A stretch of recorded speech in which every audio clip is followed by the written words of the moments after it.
আগামী 12ই ফেব্রুয়ারি অনুষ্ঠিত হতে যাচ্ছে গণতান্ত্রিকামী জনগণের বহুল আকাঙ্ক্ষিত জাতীয় নির্বাচন। প্রিয় দেশবাসী, রাষ্ট্র, রাজনীতি এবং সরকারে জনগণের অধিকার প্রতিষ্ঠার এই শুভ সময় মহান আল্লাহর দরবারে শুকরিয়া আদায় করে আমি আপনাদের সামনে কয়েকটি কথা বলতে চাই। গণতান্ত্রিকামী জনগণের সামনে এমন একটি শুভ সময় হঠাৎ করেই আসেনি। এর জন্য বাংলাদেশ জাতীয়তাবাদী দল বিএনপি সহ গণতন্ত্রের পক্ষের সকল রাজনৈতিক দল এবং গণতান্ত্রিকামী জনগণকে দীর্ঘ 1.5 দশকেরও বেশি সময় ধরে আন্দোলন সংগ্রাম করতে হয়েছে। ফ্যাসিবাদ বিরোধী এই ধারাবাহিক আন্দোলনে হাজার হাজার মানুষকে গুম, খুন, অপহরণ করা হয়েছিল। আয়নাঘর নামক এক বর্বর বন্দিখানা যেন হয়ে উঠেছিল জ্যান্ত মানুষের কবরস্থান। শুধুমাত্র 2024 সালে ছাত্র জনতার ঐতিহাসিক গণ অভ্যুত্থানে 14 শতাধিক মানুষকে হত্যা করা হয়েছে। আহত হয়েছেন কমপক্ষে 30,000 মানুষ। বাংলাদেশের জন্মযুদ্ধ থেকে আজ পর্যন্ত দেশে গণতন্ত্র এবং মানুষের অধিকার প্রতিষ্ঠার জন্য বিভিন্ন সময় যারা শহীদ হয়েছেন তাদের মাগফিরাত কামনা করছে। যারা আহত হয়েছেন তাদের প্রতি জানাই গভীর সহানুভূতি এবং সহমর্মিতা। হতাহতদের শোক সন্তপ্ত পরিবারের প্রতি জানাই গভীর সমবেদনা। প্রিয় দেশবাসী, 1971 সালের স্বাধীনতা অর্জনের যুদ্ধ, 1975 সালের 7ই নভেম্বরের আধিপত্যবাদ ও তাবেদার অপশক্তি বিরোধী বাংলাদেশ, 90-এর স্বৈরাচার বিরোধী আন্দোলন, শাপলা চত্বরের গণহত্যা কিংবা সর্বশেষ 2024 সালের স্বাধীনতা রক্ষার যুদ্ধ, ইতিহাসের এমন প্রতিটি বাঁকে হাজারো লক্ষ মানুষ অকাতরে জীবন দিয়েছেন। একটি প্রাণের সমাপ্তির মধ্যে দিয়ে একটি পরিবারের স্বপ্ন ও সম্ভাবনা, আশা, আকাঙ্ক্ষারও মৃত্যু ঘটে। এই মানুষগুলো কেন এমন অকাতরে জীবন দিয়েছিলেন? কি ছিল তাদের চাওয়া? কোনো কিছু দিয়েই মৃত্যুর প্রতিদান হয় না। তাহলে কি এত প্রাণের বিসর্জন বৃথা হয়ে যাবে? না, অবশ্যই বৃথা যেতে দিতে পারি না। আমরা যারা এখনো আল্লাহর রহমতে বেঁচে আছি, আমাদের উচিত সকল শহীদদের আকাঙ্ক্ষিত বাংলাদেশ প্রতিষ্ঠা করা। একটি ন্যায়ভিত্তিক, মানবিক, নিরাপদ, গণতান্ত্রিক বাংলাদেশ প্রতিষ্ঠার মাধ্যমে আমরা দেশ এবং জনগণের জন্য উৎসর্গকৃত সকল প্রাণের প্রতিদান দেবার চেষ্টা করতে পারি। প্রিয় দেশবাসী, বাংলাদেশ প্রায় 20 কোটি মানুষের জনবহুল দেশ। দেশের মোট জনশক্তির অর্ধেকের বেশি নারী। জনসংখ্যার 4 কোটির বেশি তারুণ্য, 5 কোটির বেশি শিশু, 40 লাখের বেশি প্রতিবন্ধী মানুষ, কোটি কোটি শ্রমিক, কৃষক। এই সকল শ্রেণী পেশার মানুষের আকাঙ্ক্ষা বাস্তবায়ন করতে ব্যর্থ হলে শেষ পর্যন্ত খোদ রাষ্ট্রযন্ত্রই দুর্বল হয়ে পড়বে। নাগরিকদের দুর্বল রেখে রাষ্ট্র কখনোই শক্তিশালী হয়ে উঠতে পারে না। জনগণের রাজনৈতিক এবং অর্থনৈতিক ক্ষমতা নিশ্চিত করা না গেলে দেশে ডেমোক্রেসি, ডেভেলপমেন্ট কিংবা ডিসেন্ট্রালাইজেশন কোনো কিছুরই টেকসই হবে না। আমি মনে করি জনগণের রাজনৈতিক ক্ষমতায়নের পূর্ব শর্ত নাগরিকদের সরাসরি ভোটের অধিকার প্রয়োগের মাধ্যমে স্থানীয় পরিষদের মেম্বার থেকে শুরু করে জাতীয় সংসদ সদস্য পর্যন্ত প্রতিনিধি নির্বাচনের ক্ষমতা অর্জন। প্রতিটি নাগরিকের হারানো রাজনৈতিক ক্ষমতা পুনরুদ্ধারের জন্য আগামী 12ই ফেব্রুয়ারি নির্বাচন একটি বড় সুযোগ। প্রিয় দেশবাসী, এই উপলব্ধি এবং বাস্তবতাকে সামনে রেখে দেশের নাগরিকদের রাজনৈতিক এবং অর্থনৈতিক ক্ষমতা নিশ্চিত করার লক্ষ্যে ইতিমধ্যেই বিএনপির নির্বাচনী ইশতেহার ঘোষণা করা হয়েছে। প্রতিটি সেক্টর এবং প্রতিটি শ্রেণী পেশার মানুষকে লক্ষ্য করে একটি স্বনির্ভর বাংলাদেশ বিনির্মাণের জন্য আমরা আমাদের পরিকল্পনা সাজিয়েছি।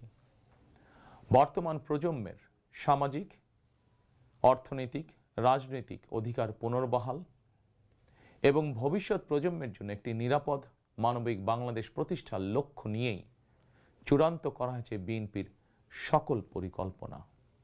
বিশেষ করে দেশের সকল তরুণ তরুণী, বেকার জনগোষ্ঠী এবং নারীদের জন্য দেশে বিদেশে কর্মসংস্থান এবং কর্মপরিবেশ নিশ্চিত করাই এবার বিএনপির প্রথম এবং প্রধান অগ্রাধিকার। আমি ইশতেহারে উল্লেখিত কয়েকটি বিষয় খুব সংক্ষিপ্তভাবে আজ আবারও দেশবাসীর সামনে তুলে ধরতে চাই। প্রিয় দেশবাসী, বেকার সমস্যা নিরসনের লক্ষ্যে ব্যাংক, বিমা, পুঁজিবাজার সহ দেশের অর্থনৈতিক খাতের সার্বিক সংস্কার, অঞ্চল ভিত্তিক অর্থনীতিকে চাঙা করা এবং শিল্প ও বাণিজ্যে দেশি বিদেশি বিনিয়োগ বৃদ্ধির মাধ্যমে দেশে বিদেশে 1 কোটি কর্মসংস্থান তৈরির লক্ষ্যমাত্রা নির্ধারণ করা হয়েছে। এভাবে পর্যায়ক্রমিকভাবে 1 কোটি কর্মসংস্থান তৈরির লক্ষ্যমাত্রা অর্জনের জন্য কয়েকটি সেক্টরকে বিশেষভাবে চিহ্নিত করে নতুন কর্মসংস্থান তৈরির উপায় এবং কর্মকৌশল নির্ধারণ করা হয়েছে। এরই অংশ হিসাবে দেশব্যাপী কারিগরি এবং ব্যবহারিক শিক্ষা প্রদানের মাধ্যমে বেকার জনগোষ্ঠীকে দক্ষ জনশক্তিতে রূপান্তরিত করা হবে।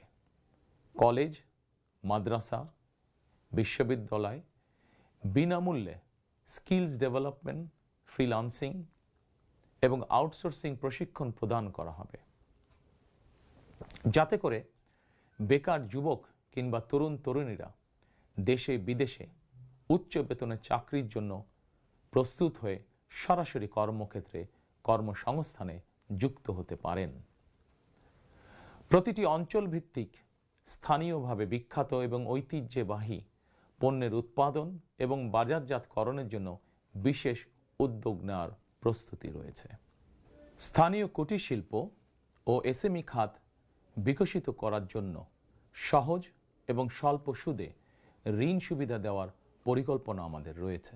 বৈশ্বিক ই-কমার্স প্ল্যাটফর্মের পণ্য রফতানির লক্ষ্যে বেসরকারি শিল্প সম্প্রসারণ ও কর্মসংস্থান সৃষ্টির সহায়ক উদ্যোগ নেওয়ার পরিকল্পনা নেওয়া হয়েছে। সাইবার নিরাপত্তা, outsourcing, data processing, artificial intelligence, semiconductor সহ আইটি সেক্টরে নতুন শিল্প গড়ে তোলার পরিকল্পনা নেওয়া হয়েছে। এইসব সেক্টরে প্রতি বছর সরাসরি 2 লক্ষ এবং ফ্রিল্যান্সিং, ক্রিয়েটিভ ইন্ডাস্ট্রি ও কন্টেন্ট ক্রিয়েশনের মাধ্যমে পরোক্ষভাবে আরও 8 লক্ষ কর্মসংস্থান তৈরির লক্ষ্যমাত্রা নির্ধারণ করা হয়েছে। প্রিয় দেশবাসী, বিভিন্ন পরিসংখ্যান অনুযায়ী বর্তমানে দেশে বেকারের সংখ্যা 27 লাখের বেশি। এর মধ্যে প্রায় 9 লক্ষ রয়েছেন স্নাতক ডিগ্রিধারী উচ্চশিক্ষিত বেকার।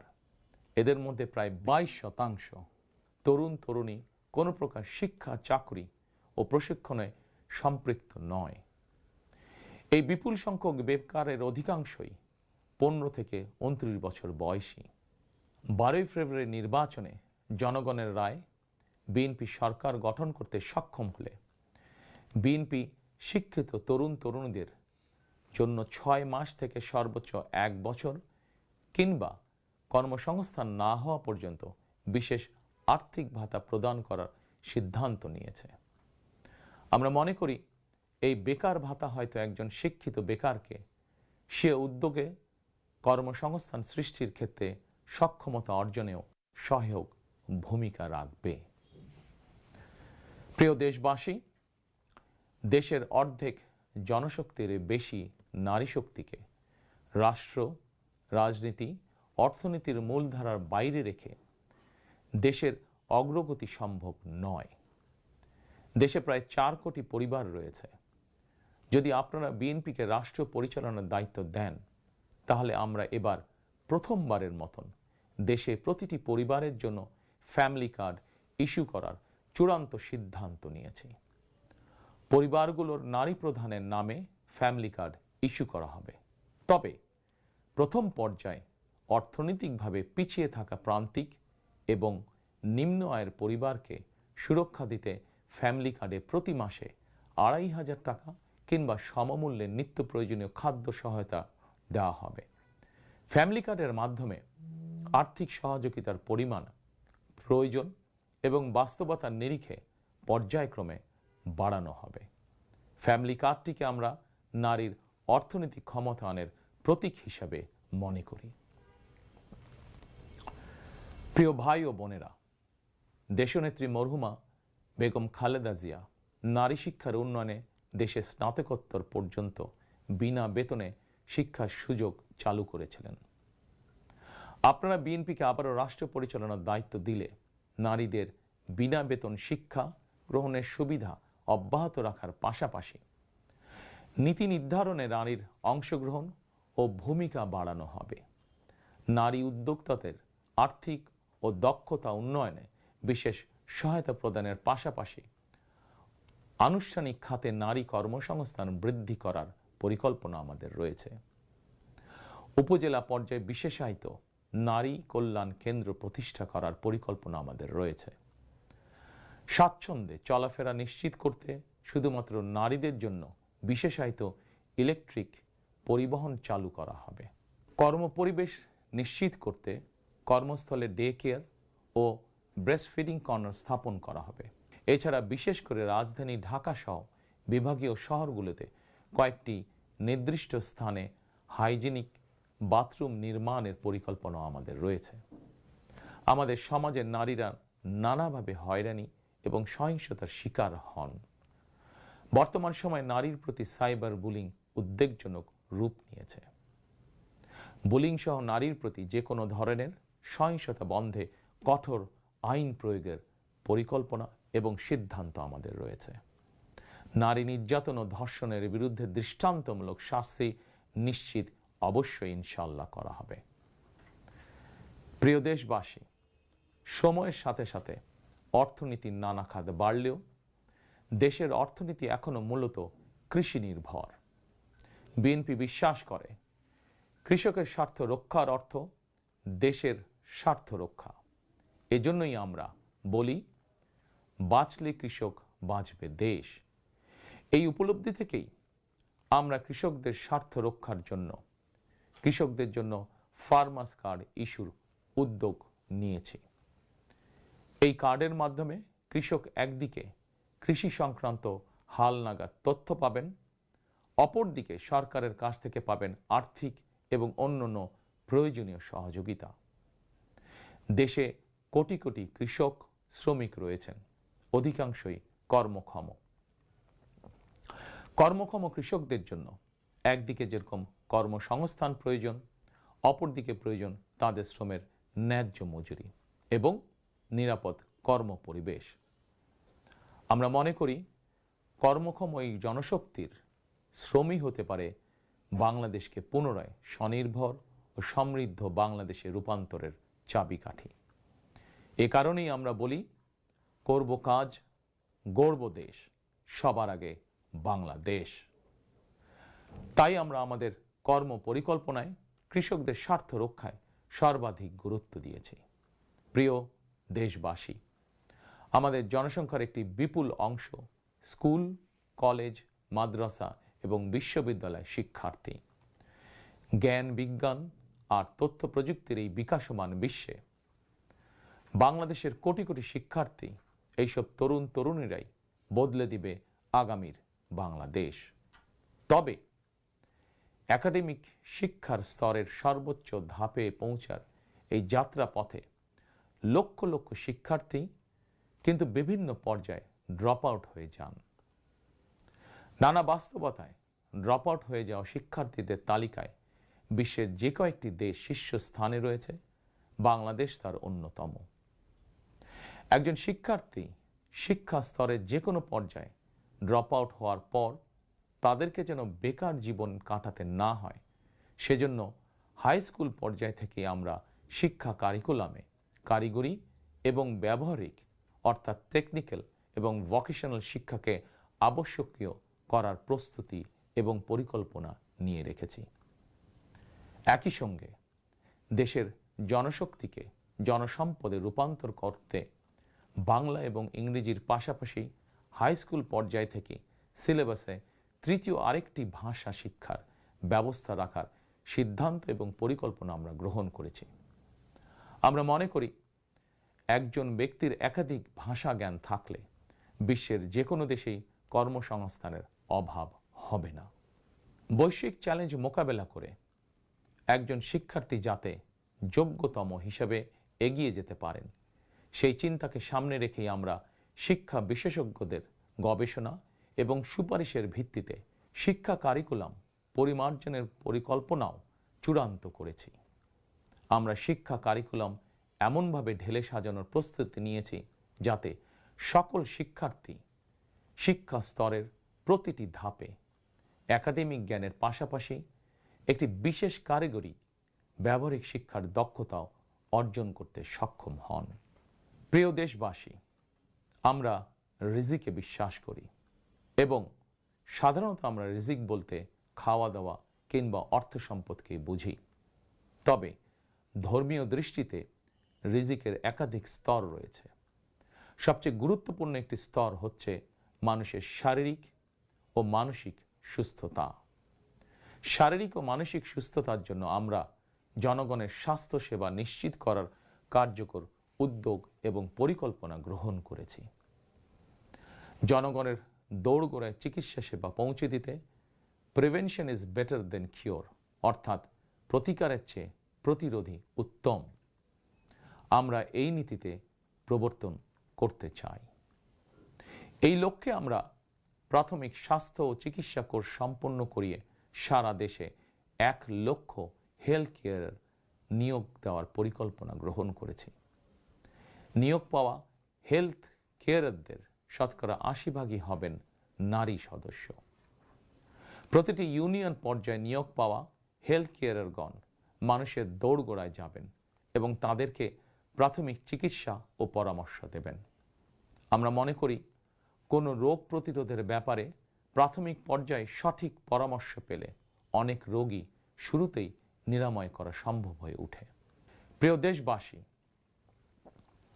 বিজ্ঞান ও তথ্য প্রযুক্তির বর্তমান বিশ্ব আরও এক ধাপ এগিয়ে এখন কৃত্রিম বুদ্ধিমত্তার যুগে প্রবেশ করেছে। চাইলেও কারো পক্ষে এর প্রভাব থেকে মুক্ত থাকা সম্ভব নয়। রাজনীতি, রাষ্ট্রনীতি, অর্থনীতি সবকিছুই এখন তথ্য প্রযুক্তিকে ঘিরেই আবর্তিত হচ্ছে। সুতরাং তথ্য প্রযুক্তির বিশ্ব শাসন করার মতন মেধা, যোগ্যতা, জ্ঞানে, বিজ্ঞানে আমাদের তরুণ সমাজ সমৃদ্ধ না হতে পারলে ভবিষ্যতের চ্যালেঞ্জ মোকাবেলা আমাদের পক্ষে অসম্ভব হয়ে পড়বে। এই চ্যালেঞ্জ মোকাবেলায় রাষ্ট্রীয় নীতি কী হবে, বিএনপি ইতিমধ্যেই সেই সব কার্যক্রম চূড়ান্ত করেছে। আইসিটিকে দেশের অন্যতম থ্রাস্ট সেক্টর হিসেবে চিহ্নিত করে ফ্রিল্যান্সিং এবং আউটসোর্সিং সহ তথ্য প্রযুক্তি খাতকে রাষ্ট্রীয়ভাবে সহযোগিতা করার নীতিমালা চূড়ান্ত করেছে বিএনপি। প্রিয় দেশবাসী, আপনারা জানেন সকল বাধা উপেক্ষা করে 2023 সালে ফ্যাসিবাদী শাসন আমলেই বিএনপি রাষ্ট্র মেরামতের 31 দফা উপস্থাপন করেছিল। এরপর প্রতিটি দফা কিভাবে বাস্তবায়ন করা হবে সেই বিষয়ে দেশে প্রবাসে বসবাসরত সংশ্লিষ্ট ক্ষেত্রে বিশেষজ্ঞদের সঙ্গে মাসের পর মাস আলোচনা করে কর্ম পরিকল্পনা বাস্তবায়নে প্রক্রিয়া এবং পদ্ধতিও চূড়ান্ত করা হয়েছে। প্রতিটি দফা বাস্তবায়নে ব্যয় নির্বাহের খাতও যথাযথভাবে চূড়ান্ত করা হয়েছে। কারণ আমরা মনে করি দেশ এবং জনগণের স্বার্থে কোনো শুভ উদ্যোগ নিলে সমস্যা হওয়ার কোনো কারণ নেই। বেগম খালেদা জিয়া রাষ্ট্রের টাকা দিয়েই বিনামূল্যে নারী শিক্ষার সুযোগ করে দিয়েছিলেন। প্রিয় দেশবাসী, আপনারা জানেন ফ্যাসিবাদের শাসন আমলে প্রতি বছর দেশ থেকে $16 বিলিয়ন পাচার করে দেওয়া হতো। এভাবে দুর্নীতি এবং টাকা পাচার আর অপচয় রোধ করা গেলে ফ্যামিলি কার্ড, ফার্মার্স কার্ড কিংবা বেকার ভাতা প্রদানের মতন ইতিবাচক উদ্যোগগুলো বাস্তবায়নের জন্য অর্থের সংকুলন অসম্ভব নয়। শুধু রাজনৈতিক সদিচ্ছার প্রয়োজন। জনস্বার্থে প্রতিশ্রুতি পূরণের রাজনৈতিক সদিচ্ছা বিএনপির রয়েছে। প্রিয় দেশবাসী, আমাদের সকল ওয়াদা বাস্তবায়নের জন্য আপনাদের দোয়া, সমর্থন, সহযোগিতা এবং ভোট চাই। প্রিয় দেশবাসী, জনগণ রাষ্ট্রের মালিক।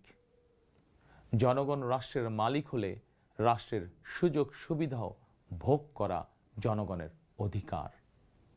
কিন্তু ফ্যাসিবাদ আমলে সকল সুযোগ সুবিধা সম্পদ জনগণের পরিবর্তে মাফিয়া সিন্ডিকেটের হাতে কুক্ষিগত ছিল। সুতরাং এবারের নির্বাচনের মাধ্যমে বিএনপি শুধু রাষ্ট্রের মালিকানায় নয়, জনগণ যাতে ন্যায্যভাবে রাষ্ট্রীয় সুযোগ ও সুবিধাও ভোগ করতে পারেন, বিএনপি সেটিকেও ইনশাল্লাহ নিশ্চিত করতে চায়। প্রিয় দেশবাসী, সমাজের প্রতিটি শ্রেণী পেশার মানুষের প্রতি লক্ষ্য রেখেই আমরা আমাদের আগামীর বাংলাদেশ গড়ার পরিকল্পনা সাজিয়েছি। আমাদের এই পরিকল্পনা থেকে সমাজের কোনো অংশই বাদ যায়নি। দেশে প্রতিবন্ধী প্রায় 40 লক্ষ মানুষের কল্যাণ নিয়েও আমাদের পরিকল্পনা রয়েছে। আমরা মনে করি প্রতিবন্ধী মানুষদের প্রতি শুধু পরিবার নয়, রাষ্ট্রেরও বিশেষ দায়িত্ব রয়েছে। আমরা সেই দায়িত্ব যথাযথভাবে পালন করতে চাই। বাংলাদেশে প্রায় 2 লক্ষ মসজিদ রয়েছে। এই মসজিদের কয়েক লক্ষ খতিব, ইমাম, মুয়াজ্জিম সাহেব রয়েছেন। জন্ম থেকে মৃত্যু পর্যন্ত এই মানুষগুলোর সঙ্গে আমাদের রয়েছে ধর্মীয়, সামাজিক, আত্মিক এবং আধ্যাত্মিক সম্পর্ক। এদের অনেকেই আর্থিকভাবে পিছিয়ে রয়েছেন। জনগণের রায় বিএনপি রাষ্ট্র পরিচালনার সুযোগ পেলে দেশের ইমাম, খতিব, মুয়াজ্জিম এবং একইভাবে অন্য সকল ধর্মের ধর্মীয় গুরুদের জন্য রাষ্ট্রীয়ভাবে আর্থিক সহযোগিতা ইনশাল্লাহ আমরা নিশ্চিত করতে চাই। প্রিয় দেশবাসী, পতিত, পরাজিত ও বিতাড়িত ফ্যাসিবাদ অপশক্তি দেশের সকল সাংবিধানিক এবং বিধিবদ্ধ প্রতিষ্ঠানগুলোকে অকার্যকর করে দিয়েছিল। প্রশাসনকে চূড়ান্ত রকমের দলীয়করণ করে ফেলেছিল। প্রশাসন পরিচালনায় বিএনপির নীতি হবে প্রতিটি সাংবিধানিক প্রতিষ্ঠান চলবে সাংবিধানিক নিয়মে। শাসন প্রশাসনকে দলীয়করণ নয়। প্রশাসনে নিয়োগ কিংবা পদোন্নতি হবে মেধা এবং যোগ্যতার ভিত্তিতে। জনপ্রশাসন সঠিক ভিত্তির উপর প্রতিষ্ঠিত হতে না পারলে আমাদের কোনো উদ্যোগেরই সুফল মিলবে না। আমরা ইতিমধ্যেই জনগণের সামনে উপস্থাপিত আমাদের দলীয় ইশতেহারে বলেছি, জনগণের রায় বিএনপি রাষ্ট্র পরিচালনার দায়িত্ব পেলে সরকারি কর্মকর্তা এবং কর্মচারীদের জন্য যথাসময়ে জাতীয় পে স্কেল ঘোষণা এবং বাস্তবায়ন করা হবে। প্রিয় দেশবাসী, বিশ্বের বিভিন্ন দেশে প্রায় 1.5 কোটি প্রবাসী বাংলাদেশির বসবাস। প্রবাসীরা অনেকেই বাংলাদেশে তাদের প্রিয় পরিবার পরিজন ছেড়ে বিশ্বের বিভিন্ন দেশে বসবাস করেন। বৈদেশিক আয়ের ক্ষেত্রে বাংলাদেশে গার্মেন্টস সেক্টরের পরই প্রবাসী বাংলাদেশিদের অবদান।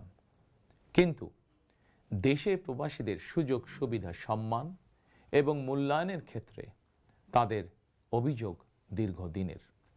দেশে বিদেশে প্রবাসীদের সম্মান, সুযোগ সুবিধা, সুরক্ষা, অধিকার নিশ্চিত করার লক্ষ্যে এবার আমরা প্রবাসী কার্ড প্রবর্তনের পরিকল্পনা গ্রহণ করেছি। এই কার্ডের মাধ্যমে দেশে প্রবাসীদের অর্থনৈতিক বিনিয়োগ সুরক্ষা এবং বিমানবন্দরে তাদের হয়রানি বন্ধ সহ কয়েকটি সুবিধা বিদ্যমান থাকবে ইনশাআল্লাহ। দক্ষ বাংলাদেশি শ্রমিক বিশ্বের কোনো দেশে কাজের নিশ্চয়তা বা অফার পেলে বিদেশে কর্মস্থলে যোগদানের জন্য তাদেরকে যাতে দেশে তাদের জায়গা জমি বিক্রি করতে না হয়, এজন্য রাষ্ট্রীয়ভাবে তাদেরকে সহজ শর্তে ঋণ সুবিধা দেওয়ার পরিকল্পনা আমাদের রয়েছে। প্রিয় দেশবাসী, বাংলাদেশের 90% বেশি মানুষ মুসলমান। মহান আল্লাহর দরবারে আমাদের সকলের একটাই প্রার্থনা, রব্বানা আতিনা ফিদ দুনিয়া হাসানাতান ওয়া ফিল আখিরাতি হাসানাতান ওয়া কিনা আযাবান নার। হে আল্লাহ, আমাদেরকে দুনিয়াতে কল্যাণ দাও, আখেরাতে কল্যাণ দাও, দোজখের আগুন থেকে বাঁচাও। শহীদ প্রেসিডেন্ট জিয়াউর রহমান সংবিধানে সর্বশক্তিমান আল্লাহর উপরে পূর্ণ আস্থা ও বিশ্বাস, এই কথাটি সন্নিবেশিত করেছিলেন। কিন্তু তাবেদার সরকার সংবিধান থেকে এই কথাটি বাদ দিয়েছিল। আল্লাহর রহমতে আগামী 12ই ফেব্রুয়ারি নির্বাচনে জনগণের রায় বিএনপি পুনরায় রাষ্ট্র পরিচালনার দায়িত্ব পেলে সর্বশক্তিমান আল্লাহর উপর পূর্ণ আস্থা ও বিশ্বাস, এই কথাটি সংবিধানে পুনরায় সন্নিবেশিত করা হবে ইনশাআল্লাহ।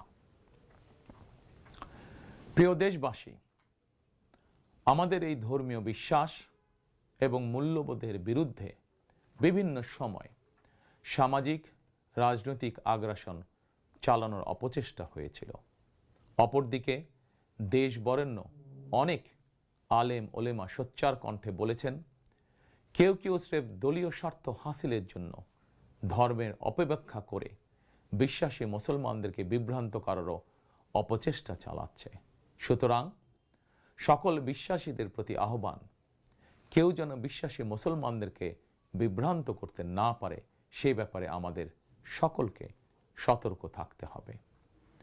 বিএনপি এমন একটি নিরাপদ বাংলাদেশ গড়তে চায় যেখানে মুসলমান, হিন্দু, বৌদ্ধ, খ্রিস্টান, বিশ্বাসী, অবিশ্বাসী কিংবা সংশয়বাদী, পাহাড়ে কিংবা সমতলে বসবাসকারী প্রতিটি নাগরিক নিরাপদ থাকবে। 1971 সালের স্বাধীনতা যুদ্ধ সময় কে কোন ধর্মের এটি কোনো জিজ্ঞাসা ছিল না। 2024 সালের স্বাধীনতা রক্ষার যুদ্ধেও কে কোন ধর্মের, কার কি ধর্মীয় পরিচয়, এটি কোনো জিজ্ঞাসা ছিল না।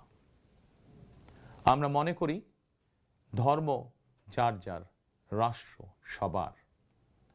প্রতিটি ধর্মের মানুষ নিজ নিজ ধর্মীয় বিশ্বাস এবং রীতি অনুযায়ী যার যার ধর্ম পালন করবেন। এটি একটি আধুনিক সভ্য সমাজের রীতি।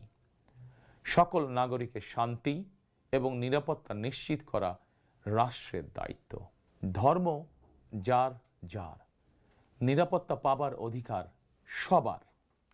প্রিয় দেশবাসী, দেশের গত 55 বছরের ইতিহাসে এটি বারবার প্রমাণিত হয়েছে, দেশের গণতান্ত্রিকামী জনগণ তাদের স্বাধীনতা হরণকারী স্বৈরাচার, ধর্মীয় চরমপন্থা কিংবা উগ্রবাদ কোনোটিকেই পছন্দ করে না। নিজ নিজ ধর্মীয় বিশ্বাস এবং সংস্কৃতি বজায় রেখেই যাতে আমরা সকলে মিলেমিশে একটি নিরাপদ বাংলাদেশ গড়তে পারি, এ লক্ষ্যেই স্বাধীনতার ঘোষকের যুগান্তকারী রাজনৈতিক দর্শন ছিল বাংলাদেশী জাতীয়তাবাদ। দল, মত, ধর্ম, বর্ণ নির্বিশেষে এই বাংলাদেশ আমাদের সবার। আমরা সবাই বাংলাদেশী। প্রিয় দেশবাসী, দেশের জনগণের সমর্থনে বিএনপি অতীতে বহুবার রাষ্ট্র পরিচালনার সুযোগ পেয়েছে। স্বাধীনতার ঘোষক জিয়াউর রহমান রাষ্ট্র পরিচালনার দায়িত্ব পেয়ে দেশকে স্বনির্ভর বাংলাদেশ হিসাবে গড়ে তুলেছিলেন। বাংলাদেশের স্বার্থের পক্ষে থাকার কারণেই তাকে শাহাদাত বরণ করতে হয়েছে। আমার মা মরহুমা বেগম খালেদা জিয়া, যাকে বাংলাদেশের জনগণ অর্থাৎ আপনারাই দেশনেত্রী উপাধি দিয়েছিলেন, তিনি কখনোই আপনাদের সম্মানের অমর্যাদা করেননি। জীবনের শেষ বয়সে এসেও তিনি জেল জুলুম বরণ করেছেন, কিন্তু বাংলাদেশের স্বার্থের সঙ্গে আপোষ করেননি। সন্তান হিসাবে আমি জানি তার কাছে অনেক প্রস্তাব এসেছিল। তিনি চাইলেই সেই প্রস্তাব গ্রহণ করে জেল জুলুম এড়িয়ে বিদেশে চলে যেতে পারতেন, কিন্তু তার হৃদয় জুড়ে ছিল বাংলাদেশ।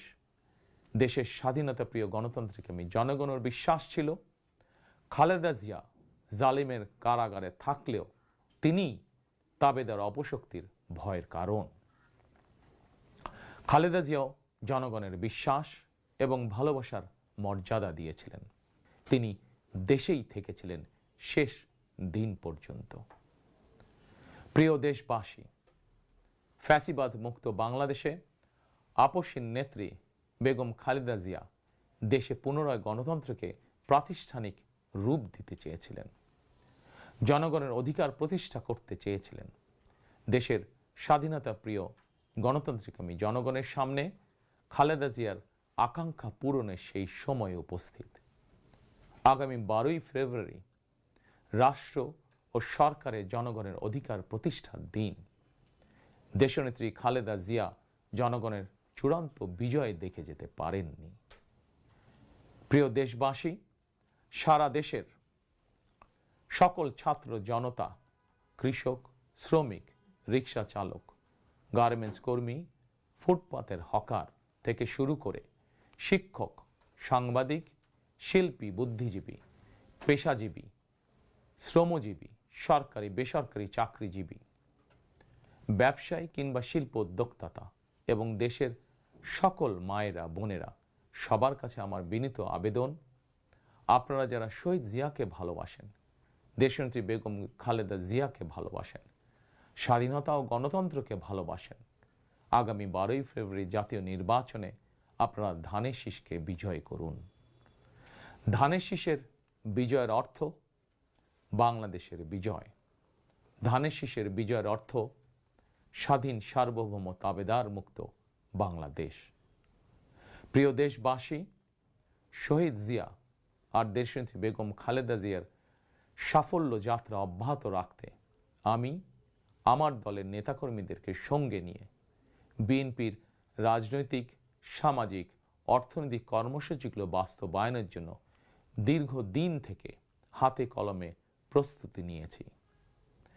2001 সালে যখন আপনাদের সমর্থনে বিএনপি রাষ্ট্র পরিচালনার দায়িত্ব পালন করেছিল, আমি তখন সরকারের অংশ হইনি। তবে বিএনপির একজন কর্মী হিসাবে সারা দেশে প্রতিটি জেলা, উপজেলা, গ্রাম, নগর, বন্দরে ঘুরেছি। আপনাদের স্থানীয় সমস্যাগুলো, সম্ভাবনাগুলো জানার, বোঝার চেষ্টা করেছি। পরিস্থিতির কারণে বিদেশে থাকতে বাধ্য হলেও হৃদয়, মন, সত্তা জুড়ে ছিল বাংলাদেশ, বাংলাদেশের জনগণ। আমি তাই বিদেশে অবস্থানকালীন সময়েও দেশের প্রতিটি এলাকায় আপনাদের সঙ্গে যোগাযোগ রাখার চেষ্টা করেছি। বিদেশ থেকে দেশে ফিরেও আমি আবারও এই স্বল্প সময় যতটুকু সম্ভব আপনাদের কাছে ছুটে গিয়েছি। আমি আপনাদের ভালোবাসা পেয়েছি, বিএনপির প্রতি আপনাদের আবেগ এবং ভালোবাসা উপলব্ধি করেছি। প্রিয় দেশবাসী, 12ই ফেব্রুয়ারি বিএনপির প্রতি আবারও আপনাদের ভালোবাসা প্রকাশের দিন। অতীতে আপনাদের সমর্থনে বিএনপি একাধিকবার রাষ্ট্র পরিচালনার দায়িত্ব পালন করেছে। দেশ পরিচালনা করতে গিয়ে সেই সময় কোনো কোনো ক্ষেত্রে হয়তো আমাদের অনিচ্ছাকৃত কিছু ভুল ত্রুটি হয়েছে। সেজন্য আমি দেশবাসীর কাছে আন্তরিকভাবে দুঃখ প্রকাশ করছি। অতীতের ভুল থেকে শিক্ষা নিয়ে অর্জনগুলোকে অবলম্বন করে বর্তমান এবং ভবিষ্যৎ প্রজন্মের জন্য একটি নিরাপদ বাংলাদেশ গঠনের জন্য আগামী 12ই ফেব্রুয়ারি জাতীয় নির্বাচনে আবারও আমি আপনাদের সমর্থন চাই।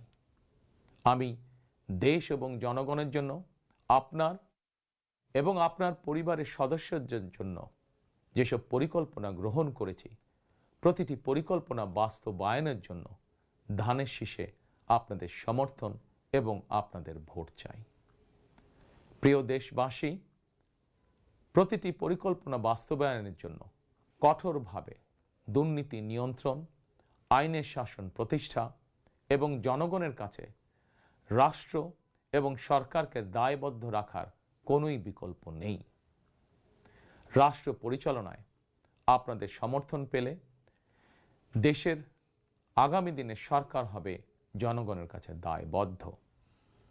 দেশে দুর্নীতি নিয়ন্ত্রণে যতটা কঠোর হওয়া যায়, বিএনপি সরকার ইনশাল্লাহ ততটাই কঠোর হবে।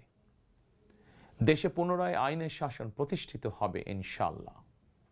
দেশবাসীর কাছে এটি আমার অঙ্গীকার, বিএনপির অঙ্গীকার।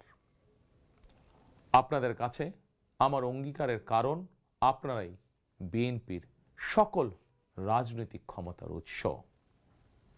প্রিয় দেশবাসী, ফ্যাসিবাদ আমলে 2024 সালের 7ই জানুয়ারি তথাকথিত দামি নির্বাচনে আমি আপনাদের প্রতি আহ্বান জানিয়ে বলেছিলাম 7ই জানুয়ারি সারাদিন পরিবারকে সময় দিন।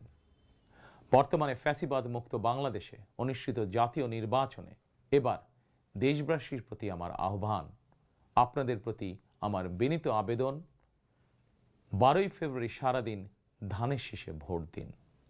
তারুণ্যের প্রথম ভোট ধানের শীষের জন্য হোক। প্রিয় দেশবাসী, গণতন্ত্রকামী প্রিয় ভাই ও বোনেরা, 12ই ফেব্রুয়ারি আপনারা ধানের শীষের প্রার্থীদের দায়িত্ব নিন। 13 তারিখ থেকে আপনাদের নির্বাচিত এমপিরা আপনাদের দায়িত্ব নেবে। নির্বাচিত প্রতিনিধিরা আপনাদের দায়িত্ব ঠিক মতন পালন করছে কিনা সেটি নিশ্চিত করার দায়িত্ব আমি নেব ইনশাল্লাহ। 12ই ফেব্রুয়ারি যদি আপনাদের সমর্থন পাই, তাহলে রাষ্ট্র পরিচালনায় বিএনপির মূল মন্ত্র থাকবে মহানবীর মহান আদর্শ, ন্যায়পরায়ণতা। 12ই ফেব্রুয়ারি জনগণের বাংলাদেশে জনগণের অধিকার প্রতিষ্ঠার এই দিনে আমি আল্লাহর দরবারে ধানের শীষের বিজয় কামনা করে আমার বক্তব্য শেষ করছি। 12ই ফেব্রুয়ারি সারাদিন ধানের শীষে ভোট দিন। আল্লাহ হাফেজ।